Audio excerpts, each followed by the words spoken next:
Welcome to the Tennishackery podcast. This is the place where we discuss all things about tennis that's related to the fundamentals, the fitness, and the brain game. So we are a group of extremely passionate San Francisco Bay Area-based tennis geeks / coaches. Please follow us on our socials. You can find us at Tennishackery with a Y. I always emphasize the Y. On Instagram, X, which used to be Twitter, Meta, Facebook, which used to be Facebook, YouTube. So YouTube and Spotify are our biggest content release platforms. We have a YouTube channel, and the audio version goes to Spotify.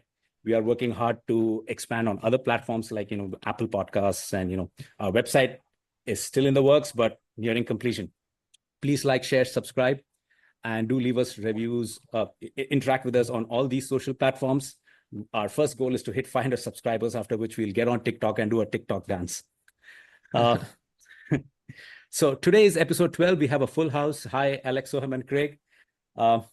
It's my pleasure to announce the first guest of Tennishackery, Will Boucek from the Tennistribe. Hey, Will, how are you doing? I'm good. Thanks for having me. I didn't realize I was the first guest. That's really an honor. Yeah, absolutely. It's our privilege. Just to introduce Will, he's an extremely passionate advocate for doubles in tennis. He's a player coach, data analyst, and a tennis content creator. Tennistribe is his content creation platform. We are extremely excited to discuss the doubles game with him. So, Will, I'll start with a question. Please let the audience know about your tennis journey, what got you into doubles, and the road that led you into being a part of the U.S. Olympics team's brain trust. Take it away, Will. Yeah, it's been a long road. So I started playing tennis when I was a junior, just like a lot of people. I think I was probably 6 or 7 or 8 years old, something like that. I played a lot of USTA tournaments until about 14 or so. And then in high school, I played for my high school team, but I didn't play year round like I had been before. And then so my level kind of dropped off from like the higher level players at that point. But I decided to give college tennis a shot. I played for a small Division III school. And then fast forward after college, I moved to Austin, Texas in 2015. And I didn't know a lot of people there, so I used tennis as a way to just meet people and make friends. And I was playing a lot of doubles, obviously, signing up for USTA tournaments and leagues. And I started just kind of studying the doubles court on my own. I was, watching my friends play when I was between matches, and I would see like, okay, the ball is going like this direction almost every time, yet they're standing in this spot here. Like, what happens if I just like shift over this way? Like, so I just experimented on my own, and I had a background in web design and marketing. So I was thinking through this on the tennis court, on the doubles court all the time. And I was like, I'm going to start a website and just get all this stuff up on a blog. And I started that, and over the next year or two, I started the doubles newsletter, which I still send out once a week today. And people started coming up to me at tournaments and saying, hey, you're the guy with the doubles blog, right? It's helped me so much. So at that point, I realized like, oh, maybe I'm like pretty good at this. Like maybe I'm onto something. And I noticed the results on the court too. Like I would play, at the time I was a 4-5 player, and I've since gotten bumped up to 5-0. But I would play these players who were like Division I college players who would beat me 1-1 in singles. And I would beat them in doubles because I was just a smarter player than them. So I was able to see the results on the court. I got really good feedback. And then around COVID in 2020, I started the podcast, which at the time I planned on just focusing on like doubles strategy mostly, but then I started interviewing pro doubles players as well. And then at that time, I realized that why is it that we know all of the top 10 singles players in the world, but we don't know any of the top 10 doubles players? And it just seemed like an underserved market to me. Right. So I kind of asked the question, why is it the case that doubles is not as popular when all of these club level players, all of these adults are playing almost exclusively doubles. And still to this day, like I don't have a good reason for it. And I think doubles should definitely be way more popular than it is. The tours don't market it as much as I think they should. So at this point, there's two sides to my business. So one is just that, is helping to try to grow professional doubles and make it more popular. So even this morning, I had it's an episode that will come out later this week, but I talked to Rajiv Ram and Austin Krajicek, who won the silver medal at the Olympics. Wow. Yes. And I'm continuing to try to help promote these players, get their story out there, and make pro doubles more popular. And then the other side of my business is I call it a doubles training and media company. So the other side is the training. So I'm creating online content for club level doubles players. And then I'm also working with D1 college programs and then professional doubles players as well, which I know we'll get into here in a little bit. But it's all doubles focused, centered around making pro doubles more popular and then also helping people improve their game. That's Very awesome, cool. Will. I would love to lead with a question after Sure. that. Yes, please. So you just said that you're doing adults, you're focused on adults as well, focused on college teams and then also the pros, and also the juniors, sorry. What would you say is the difference overall? Like if there's one thing that stands out between all three of those? Yeah, so as far as like double strategy and tactics, there's really not a lot of big differences. Obviously the skill level is vastly different, but what does that mean, like skill level? So in my mind, it's a few things. One is everything is faster. So their feet are faster in terms of footwork. They're faster at sprinting to the ball. So if like there's a good drop shot, Carlos Alcaraz is way more likely to get to it than I can.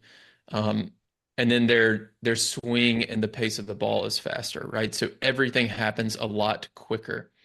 And then the other thing is they're just more consistent. So they miss less often.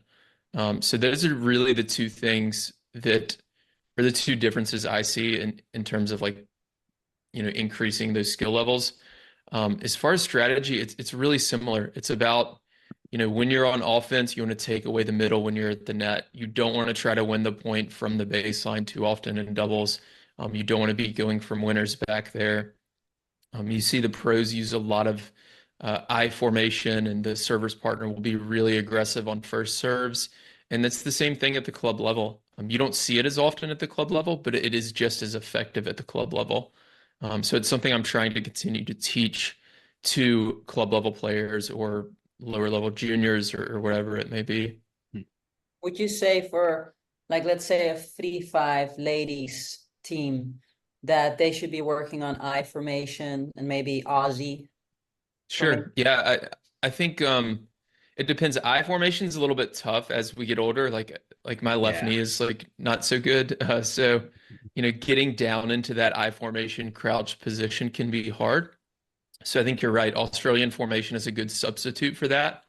One mistake I see with Australian formation a lot is the player at the net will stand in the center of the service box when really they should be shifted over towards the middle more, because that sharp return angle is just not a shot that anybody has. So they want to be like helping out during that down the line rally a bit more.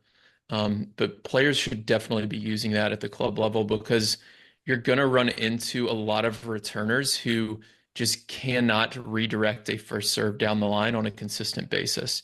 And forcing them to hit that return down the line is going to generate a lot of return errors, which is going to be a big advantage for you.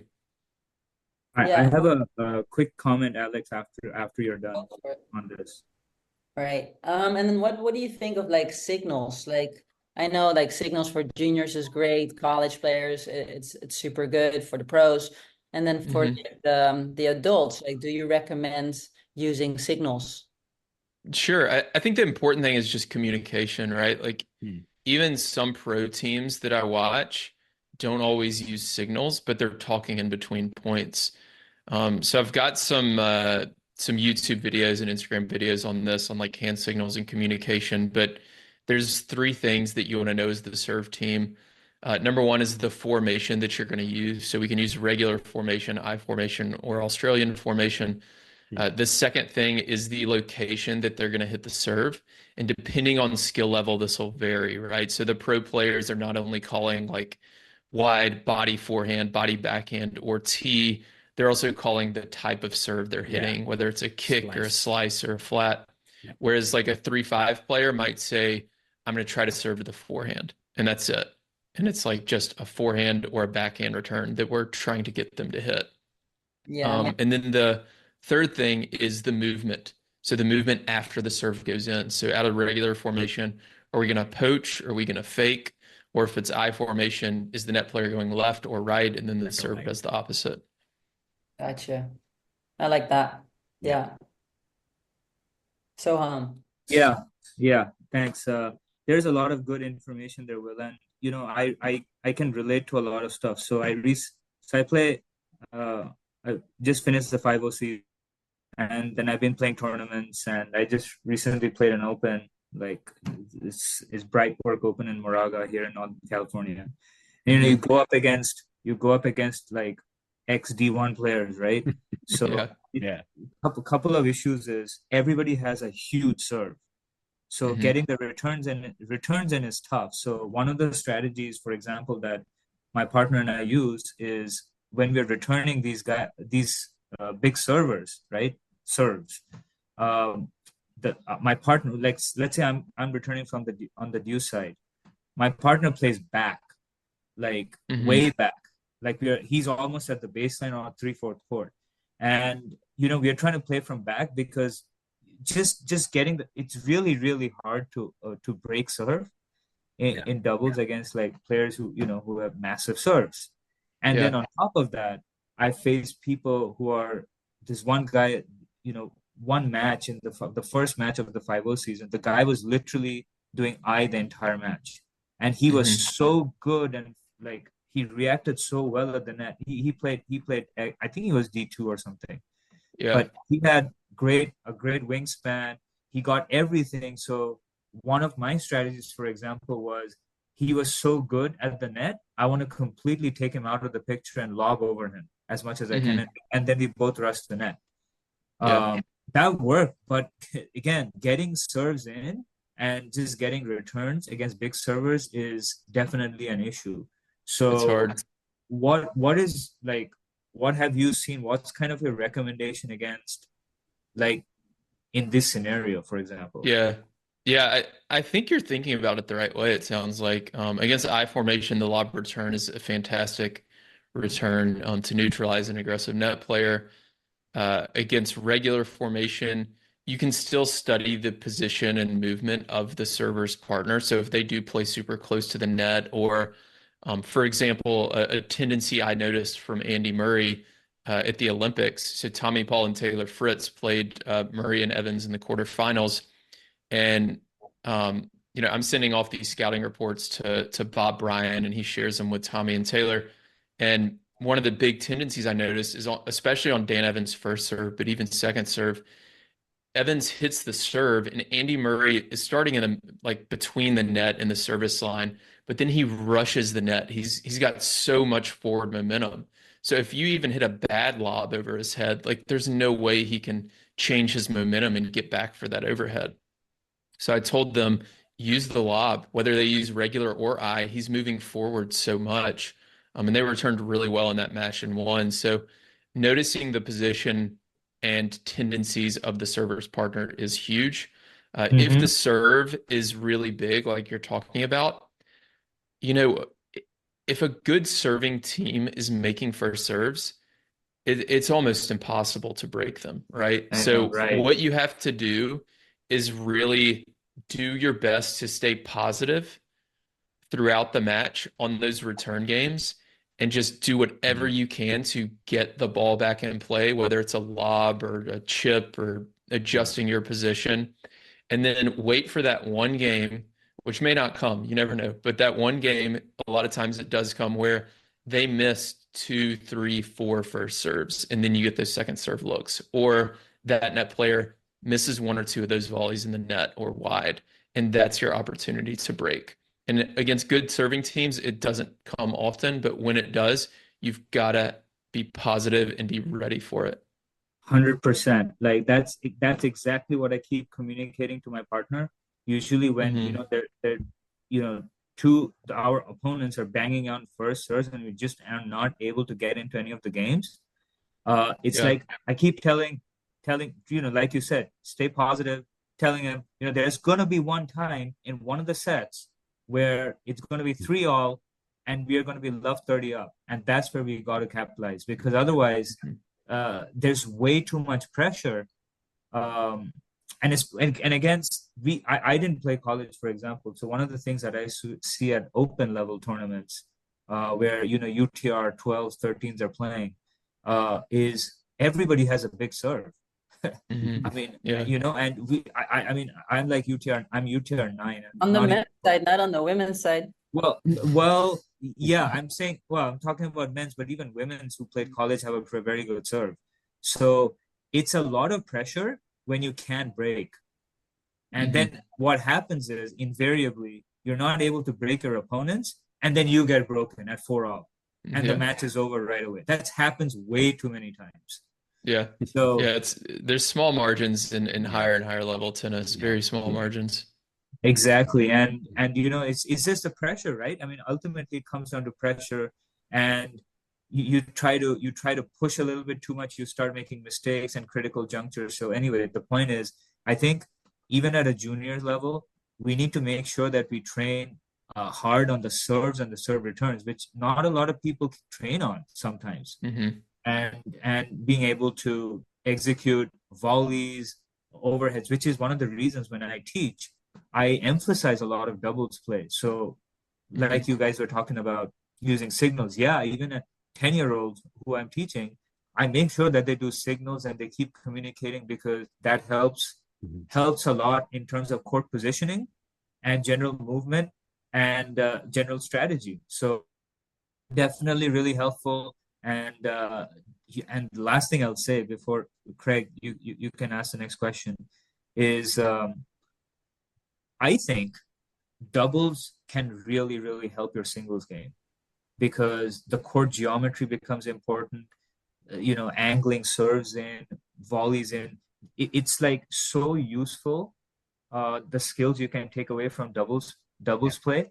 And I want you to talk a little bit about what your beliefs are in terms of doubles actually helping people in their singles game, and why.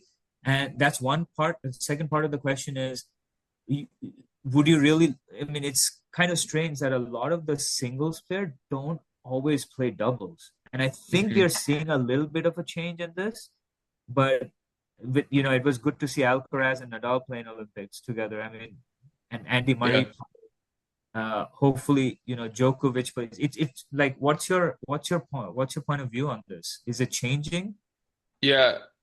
So to answer your second question first, I guess, the men do this less because I think the main reason is the majors are 3 out of 5 sets in singles.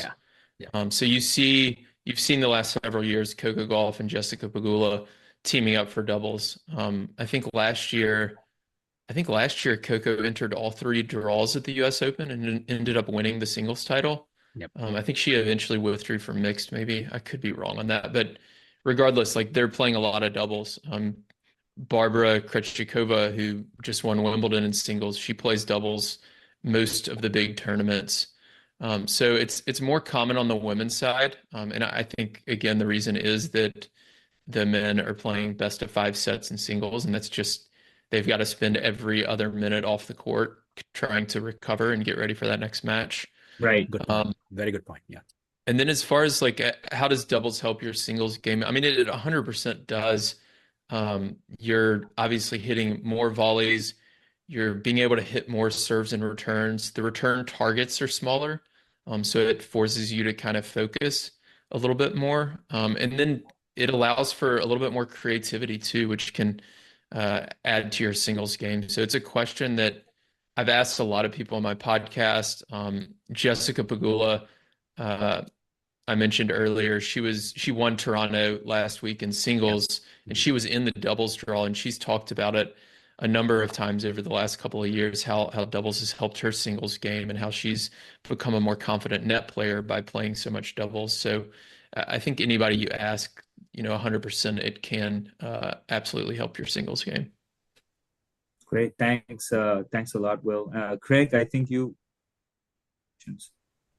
Yeah, a lot of good stuff to unpack there, and Soham, you mentioned in your description whether it was your open matches or in the pro tennis game, pressure, just like Will said in his intro.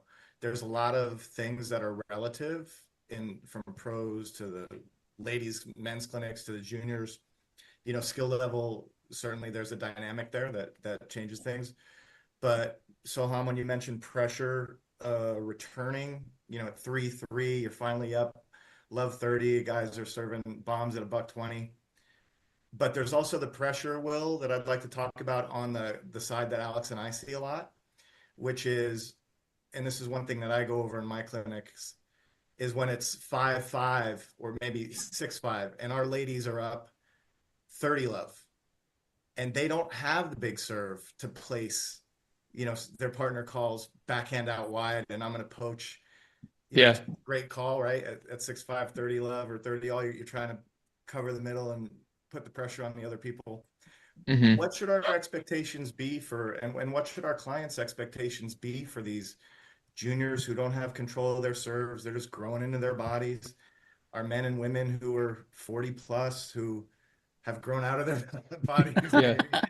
And, what should we be tempering? Should we be tempering their expectations? Should we be championing them, or somewhere in between? Yeah.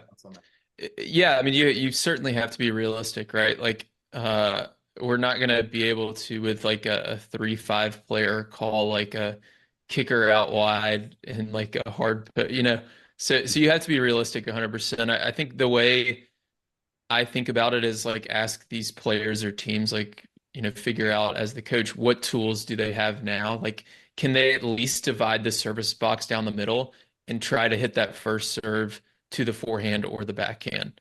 And if that's the best we can do, then we can live with that. And then second serve, just we're trying to get it in, go for the middle of the box, right? So if that's your skill level, then that's okay. If you can't even control that, then you can focus on just the different formations. So if we're not calling serve location, you can still call formations. And if you notice, we're playing regular formation and I'm serving and I don't have a lot of control of my serve, but I noticed that this returner is hitting all their returns really deep in the court. And I'm having to serve and then step back, and I keep getting pushed back and we keep getting on defense on my serve. So let's try Australian formation and see if they hit that same return that's landing deep in the court. It's now going to land a little bit long because they're going down the line and the court's a little bit shorter, right? So we've just mixed up their rhythm and forced a few more return errors by just changing our formation. And you can do that regardless of your skill level, right? We're not calling a serve location. Like I said, we don't even have to call poaches or net movements if we don't want to. But that would be the most kind of basic form. And then you can work your way up from there. Like I said, dividing the service box into, sorry, my dogs are barking there. Dividing the service box down the middle into forehand and backhand. And then from there, you can divide it into forehand, then body, then backhand. And then you can start to use that on second serve as you get more advanced. And then you can get the net player movement involved. So I think it's you have to think about it as a progression and just decide, where are you at now as a doubles player or doubles team? And then how can we, in practice, work on these other things so that we can hit more serve targets and continue to improve? Alex, would you agree that it's easier with our 40 plus and maybe even our juniors? It's easier to reinforce court position and shot selection in a quicker time frame than it is. We're going to spend 2 weeks doing speed, agility, quickness. We're going to spend 2 weeks on serve. Oh, for sure. Yeah. No, I appreciate you asking that, Craig. Yeah, for me, I'm in the position that for the first time, I'm really doing clinics with adults, and we're really focused on doubles. And the lady in my last clinic said, I really want point situational drills. And that was where I was like, all right, she's a 3-5 lady. What am I going to really do here? And like, would you say good drills are just like doing, for example, serve +1? So one person serves and then the volleyer is going to try to take it. And we just do that a bunch. And it could be like, hey, we're going to try to aim to the back end, tee, and then you're going to poach. Still stay honest. You can still take it down the line and just do that, 5-6 rotations. Like, would you say that's a good way of doing drills?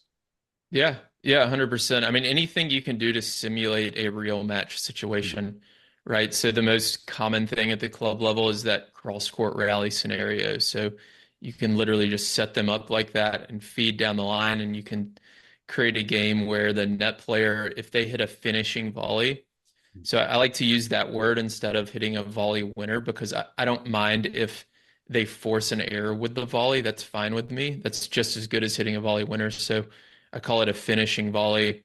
If they hit that, maybe they get 2 points, right? Because we want to teach them to be more active at the net. A lot of times I'll even give them 2 points if they move towards the middle on a good ball and force the opponent to go down the line, and that forces an error. And that's a scenario where they're using their movement to not even hit a volley at the net, but they're still forcing an error, right? And that's something that so many club level players don't think about. They're like, oh, my volley stinks, so I'm going to go up to the net and just stand there and not move. And in reality, I actually did a video on this on Instagram the other day about Taylor Fritz, because his volleys aren't the best in terms of doubles, I guess. If you watched him at the Olympics, he was like shanking some volleys and missing some stuff, but they still won the bronze, which goes back to, I think, Soham, your point earlier about how important serves and returns are, because Fritz and Tommy Paul are so good at serving and returning that they can get away with not having double skills and still win bronze. But the one of my favorite drills to work on is just having the net players stand up really close to the net and just feeding a lot of balls at them, and have him work on putting away volleys at the net. That's one of my favorite, like, specific skill set drills. But those players who aren't confident in their volleys, they can do that.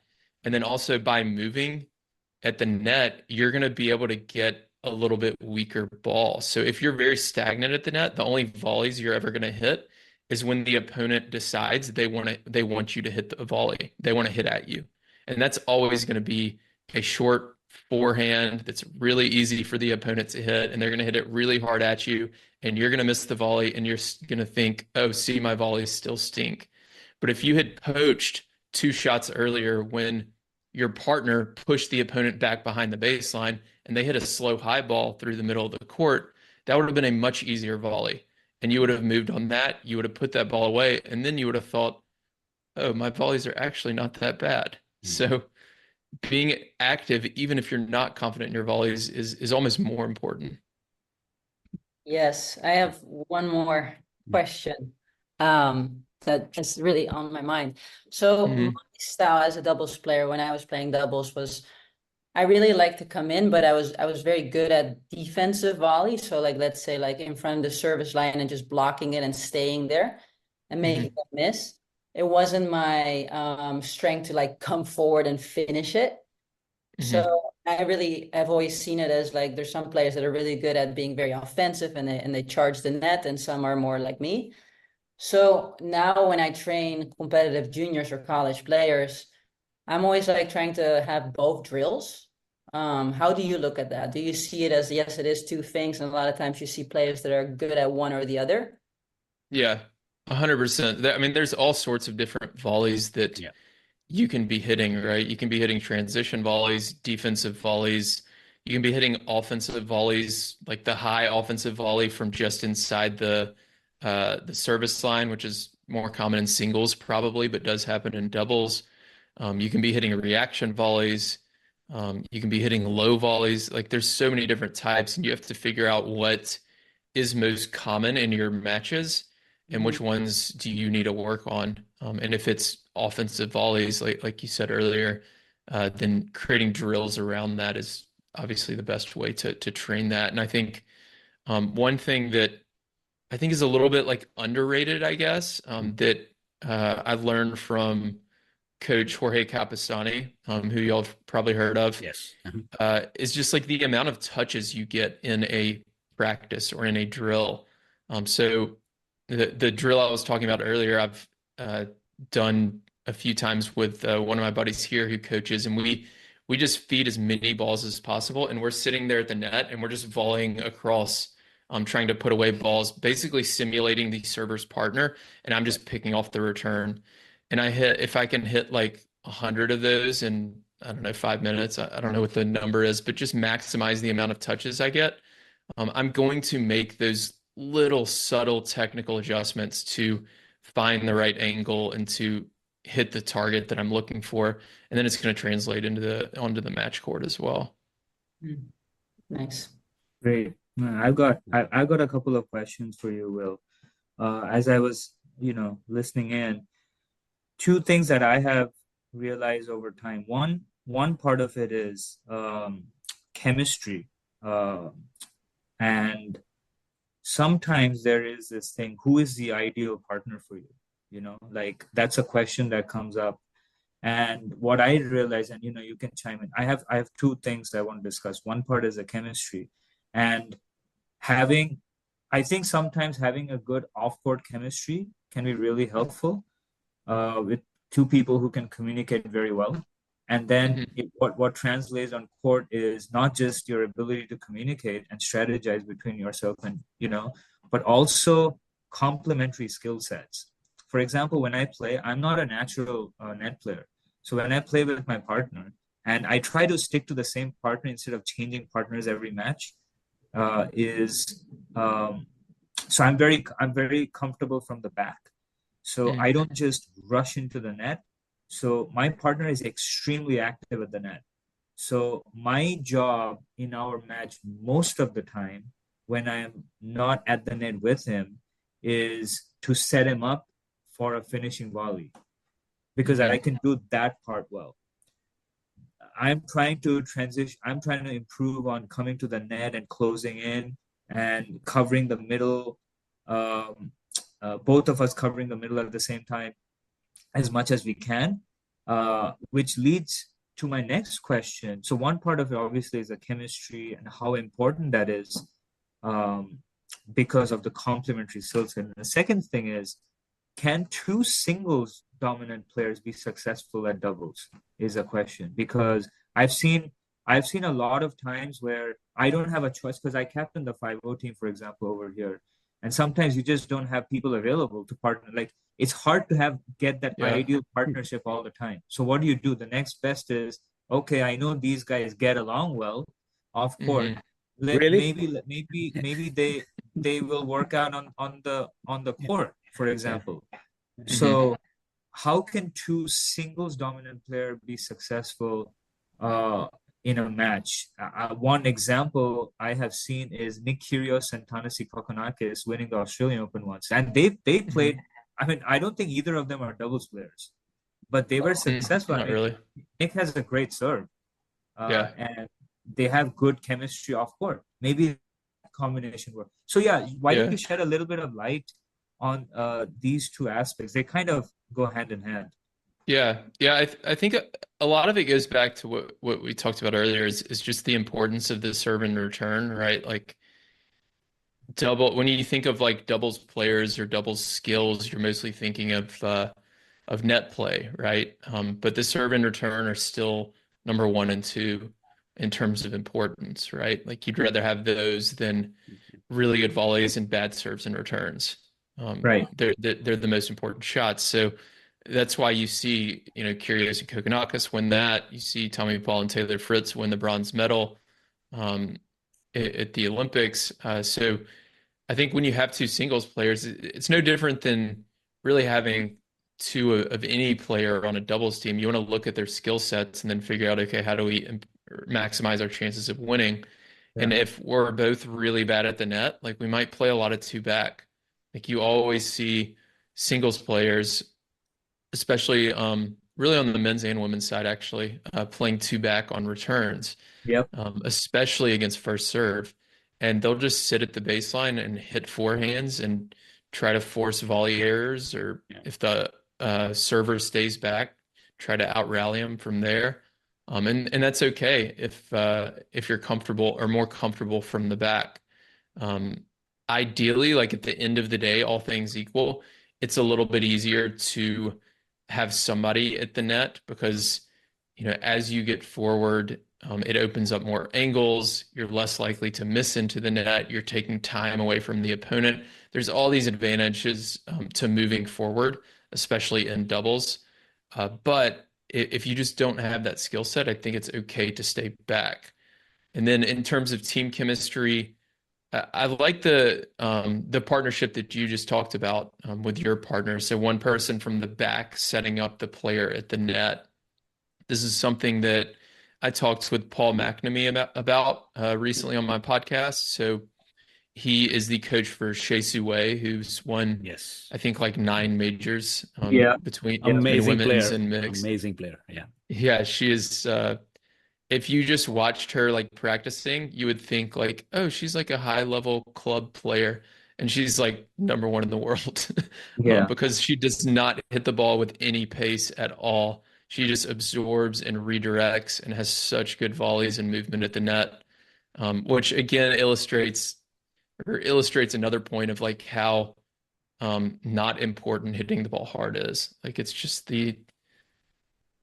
between like spin, consistency, all these things, like power is the least important in my mind, especially on the doubles court. But Coach Paul McNamee, back to your point, he talked about team chemistry and how Shea Su Wei has to sometimes be the dominant player at the net and sometimes be the dominant player at the baseline. And he said he likes to set up partnerships like that rather than what a lot of players do at the club level is like, oh, I need to play with an ad court player because I returned from the deuce. Yeah. But he said, I'm more worried about having somebody who can dominate from the net and somebody who can dominate from the baseline and pairing those two up together. Thank you. Fantastic. That That's very great. insightful. That's great. Very insightful. Craig, you had a follow-up question. Will, how much do you think that if this philosophy of 2 back or 1 up and 1 back becomes, is becoming a more standard issue for doubles?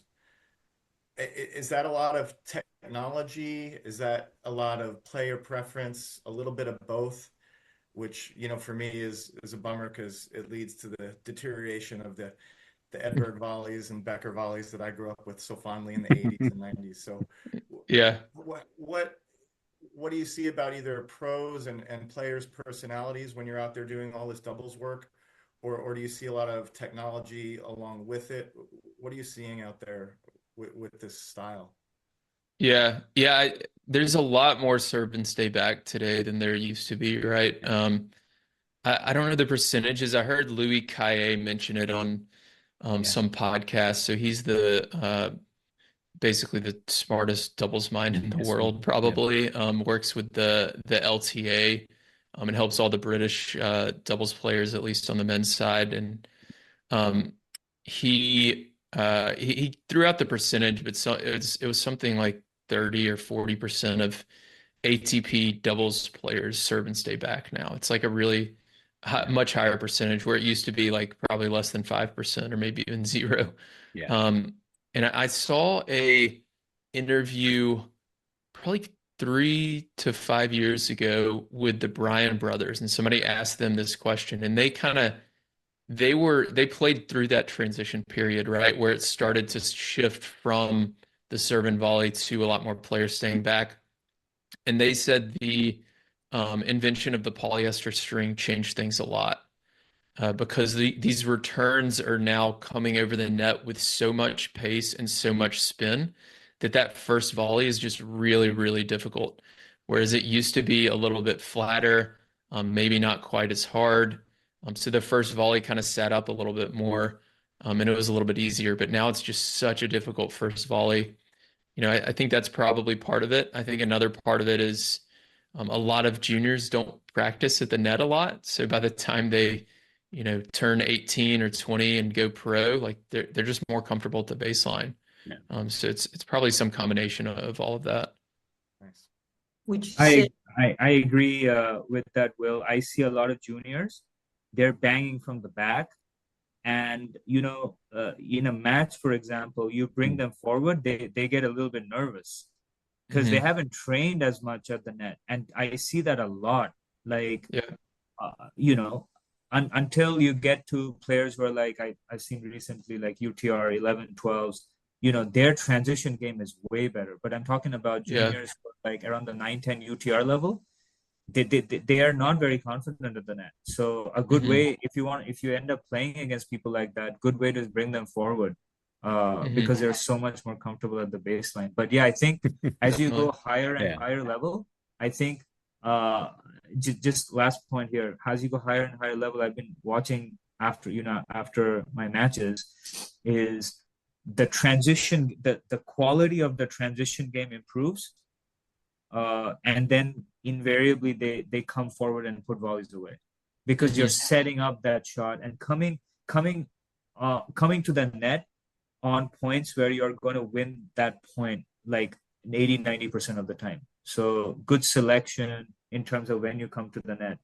So, and these kids who are like going to D1 colleges or not, playing these tournaments here in the summer before going to college, are also playing a lot of doubles as well. Like all these Hmm. top seeded players are playing singles and doubles. So it's really good to see. I like that. I think it can just help their games a lot more when they play both Yeah. singles and Yeah.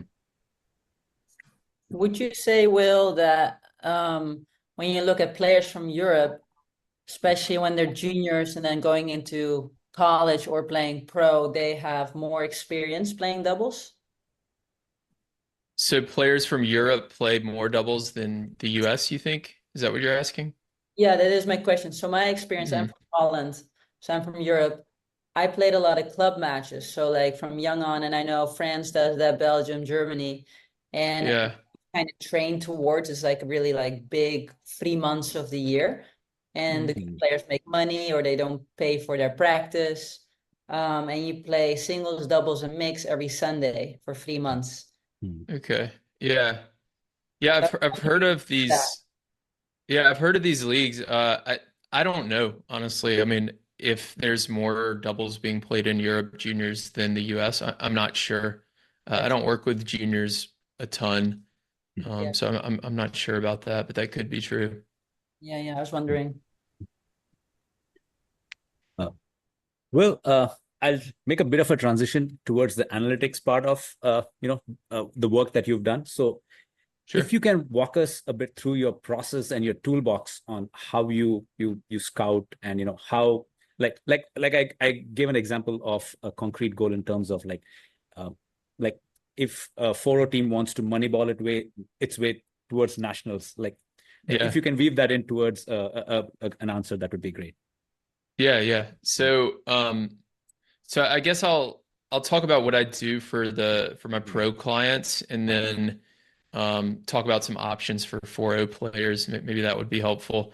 Yeah. So for the Olympics, for example, I was doing scouting for Team USA for the doubles teams, and how it works is I will get um, ideally around 3 matches of data from their next opponents. So I use a company called Tennis Analytics. They use this software to tag the matches. And what that means is every single point has all these tags on it, or labels, if you want to call them that.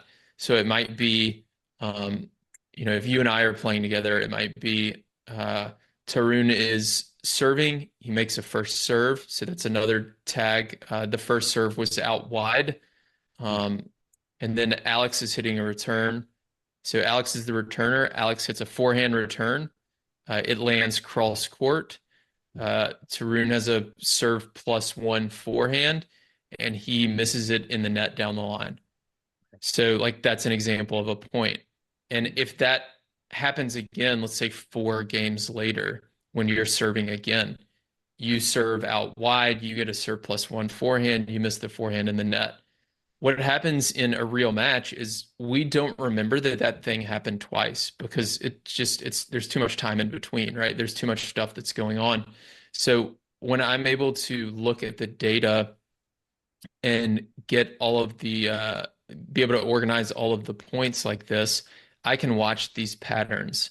So I use Tennis Analytics. They go through and tag all the matches, and then my skill set is in filtering the data and then making sense of it all, and then coming up with the biggest takeaways from a particular opponent. So what that looks like is I put everything into an Excel spreadsheet.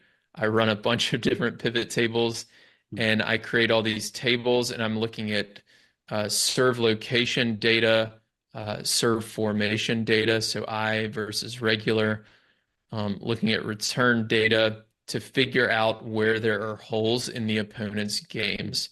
And then from there, I have this software that I use to get the match video, and I can watch all of those points in a row. So I might watch all of your first serve points to the deuce court when we ran I formation.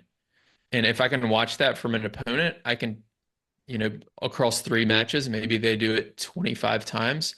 I can watch all 25 of those points across 3 matches back to back to back to back. Okay. And then I can figure out, okay, the net player moved left 18 times out of 25. So that's a tendency.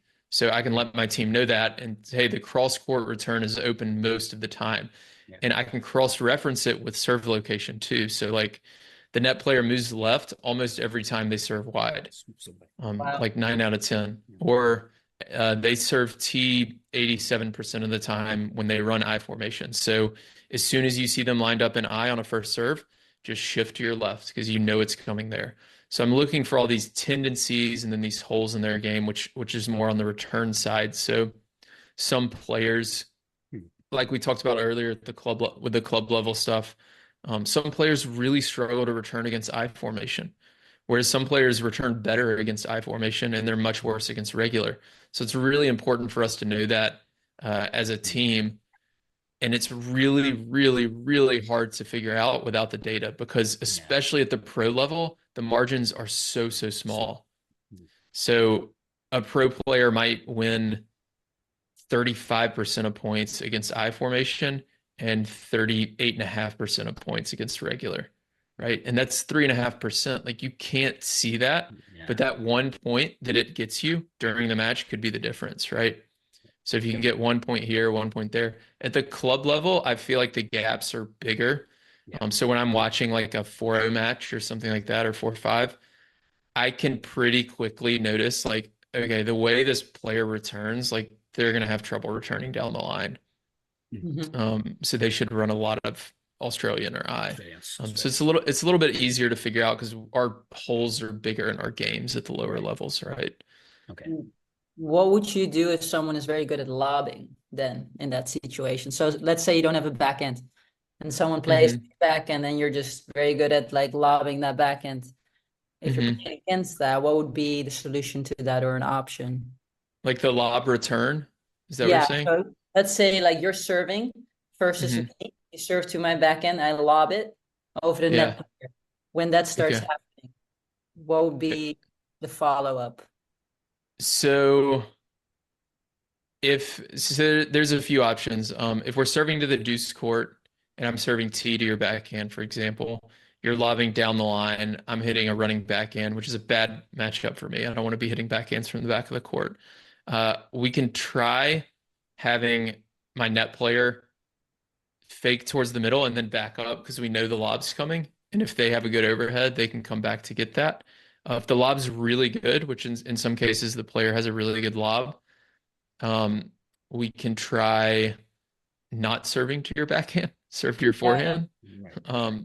Even players who lob off both sides have a weaker side, right? There was a player I used to play who lobbed everything, and his forehand lob always landed shorter than his backhand for the most part. So once we picked up on that, we were able to just serve his forehand, and it was a lot easier. The swinging volley is a great thing to use to take time away from the opposing net player, take time away from the returner, because I imagine you're lobbing and coming in behind it. So if I can take that out of the air as the server, that helps. But that requires a higher skill set, right? Like a 3-5 player probably isn't doing that. And then you can pull your partner back to the baseline. I've done that before. There was, it was that same player I was just talking about, and this was when I was a 4-5. So he was like a decent player, but for whatever reason, he just lobbed everything. And uh, my partner and I were best when I was the net player and they were at the baseline. So on my serve, um, since this returner was lobbing over him every time, and I wasn't as strong from the baseline, I was like, this is a bad matchup. So you come back with me, I'm going to serve and volley. And he kept hitting the lob, but then now my partner's hitting the ground stroke from the back instead of me, which is better for us as a team. Right. So you have to get creative if somebody's got That's a true. really good lob return like that. Yeah, no, I like that. Yeah. So Will, continuing on the similar topic. So your process and your toolbox that you mentioned is at the pro level where the data is actually available.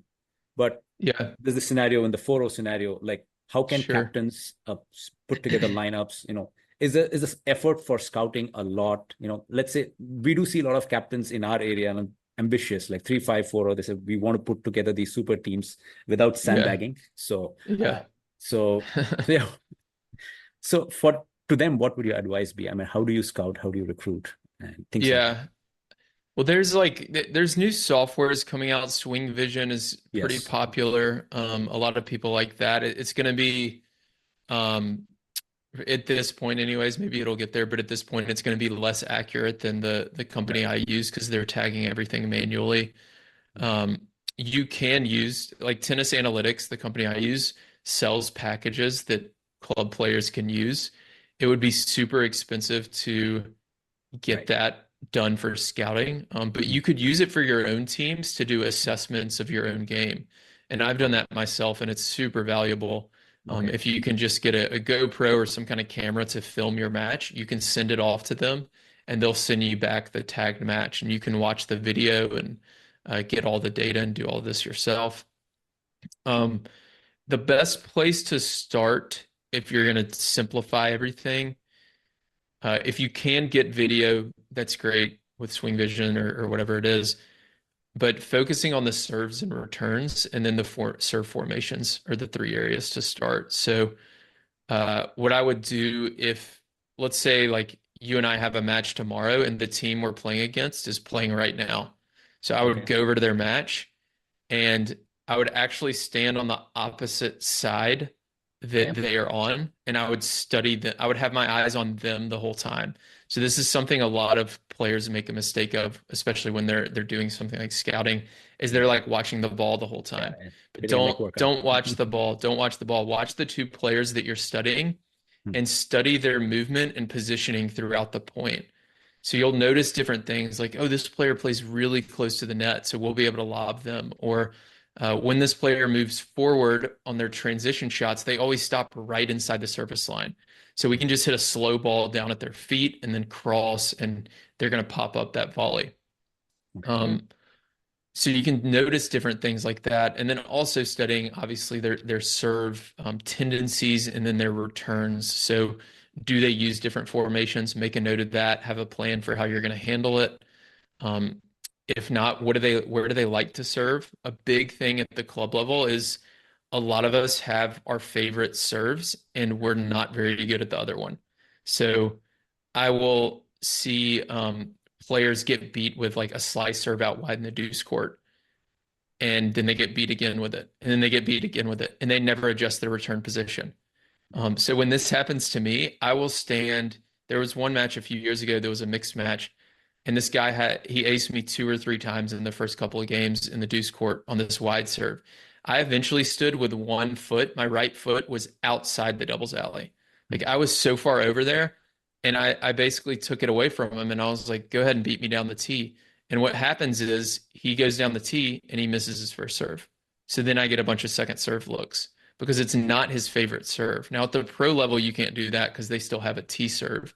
Right. It may not be as strong as that wide serve, but at the club level, like moving your return position and taking away their favorite serve is a huge advantage you can come up with.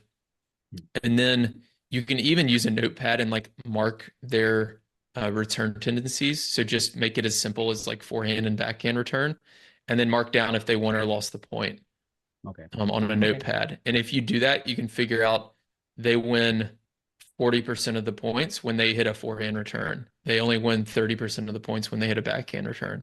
Let's go to the backhand. Okay. Yeah. These are very good tips. There's a lot there. Maybe people can like take one or two of those that are their favorite and run with it. But those are a few of the ideas that I think could help. Makes total sense. Yeah. Great stuff. Well, appreciate it.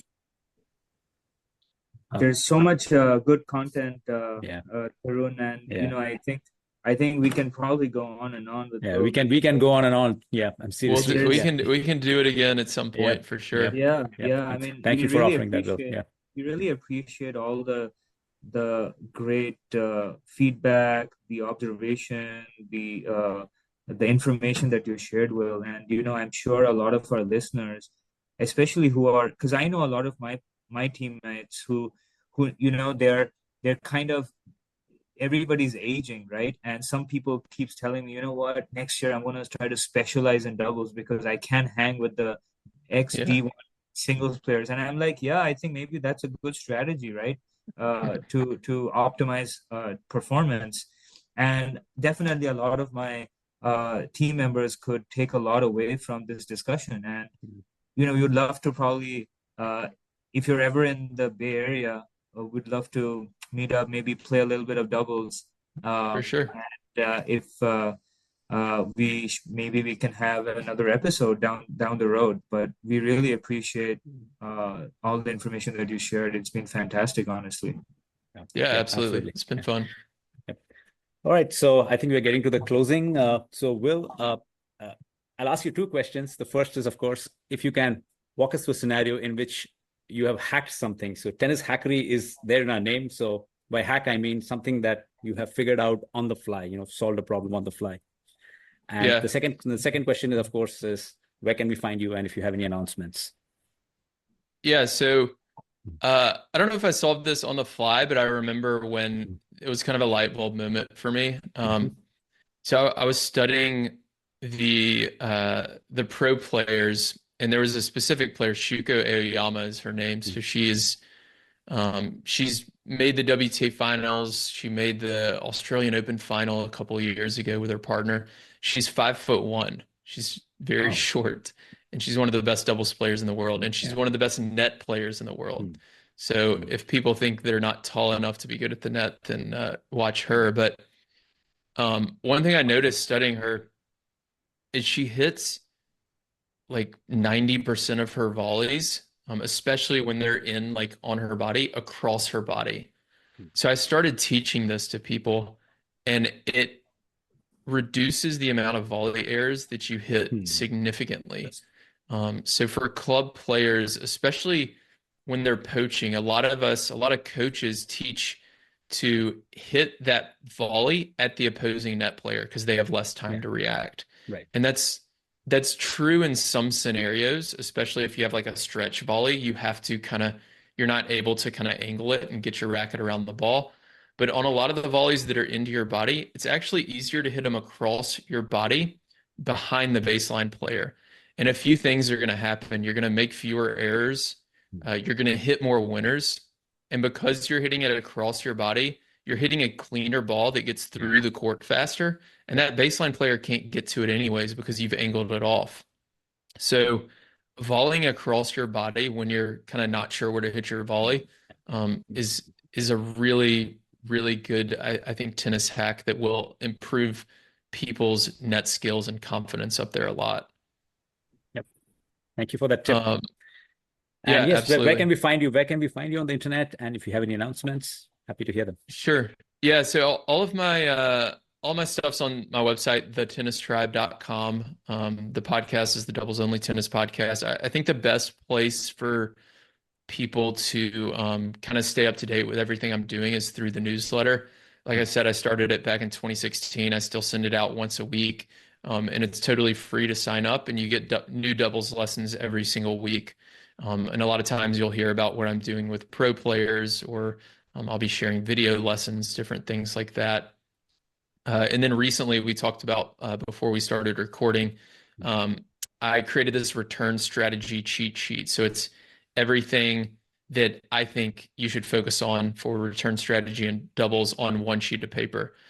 So maybe y'all can link to it in the show notes or something like that, but that's on the website as well. And people can sign up for that, and you'll join the newsletter when you opt in for that as well. Fantastic. Yep. Thank you so much.